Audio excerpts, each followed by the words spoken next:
গৌৰৱ দা নমস্কাৰ। সেই নহয় গৌৰৱ দা, 2026 চনত যদি কংগ্ৰেছ চৰকাৰ হয় তেতিয়াহ'লে প্ৰথমে কি কাম কৰিবনো? যেতিয়া কংগ্ৰেছৰ চৰকাৰ আহিব প্ৰথম কেবিনেট মিটিঙত এইটোৱে কাম আমি কৰিম যে যিমানবোৰ মাটি অবৈধভাৱে হিমন্ত বিশ্ব শৰ্মা ডাঙৰীয়া এণ্ড কোম্পানীয়ে অসমৰ ভিতৰত লৈছে এই গোটেইবোৰ মাটি আমি দুখীয়া ৰাইজৰ মাজত ভিতৰত সেই পিছে কথাটো বেয়া ভাবা নাই, পিছে আমাৰ মামাই দিবনে নাই? ৰ'বচোন গৌৰৱ দা, মই মামাৰ লগত কথা পাতি লওঁ। মামা সেই কি হ'ল মানে, গৌৰৱ দাই কৈছে 2026 চনত যদি কংগ্ৰেছ চৰকাৰ আহে প্ৰথমে আপোনাৰ নামত বোলে যিমান ধন সম্পত্তি আছে চব দুখীয়া মাজত বোলে চব বিলাই দিব। সঁচাকে? কিয় কলে মানে 2026 চনত গৌৰৱ দা মন্ত্ৰী নহব জানো, সেইকাৰণে কলে। শুনি লওক আকৌ যদি মই মিছা কৈছো।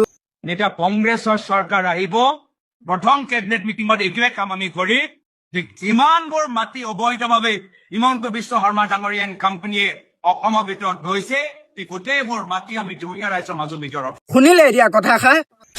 কিমান সাহস আৰু এটা কিমান থাকিব লাগে। সেই নকব আৰু, এতিয়া পৰা সাহস নগোটালে কেনেকে হব? 2026 চনৰ মন্ত্ৰী হব নহয়, অসমখন কেনেকে চম্ভালিব নহলে? গৌৰৱ দাক আপুনি এতিয়া কি কৰিব? মাৰি ঠেং ভাঙি দিম।